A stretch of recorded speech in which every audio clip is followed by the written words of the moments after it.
De l'isométrie pour courir plus vite?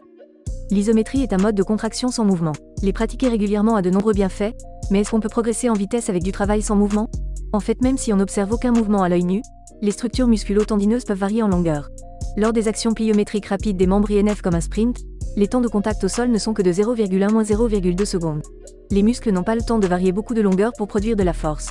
Ce sont en fait les tendons qui varient en longueur tandis que celle des muscles reste assez constante. Dans le cycle étirement-raccourcissement, les fibres tendineuses s'allongent pour accumuler l'énergie puis se raccourcissent pour libérer l'énergie aux muscles. Si un muscle est faible et ne peut pas surmonter une charge imposée, il y a une nécessité de la freiner en excentrique. Les fibres musculaires s'allongent tout comme celles du tendon. Les tendons n'ont plus de point fixe rigide, pour transférer optimalement l'énergie dans le temps imparti. Comment développer ces composantes isométriques musculo-tendineuses? L'objectif est de passer du temps dans des amplitudes importantes au sport, puisque les gains en isométrie sont spécifiques à l'angle de travail.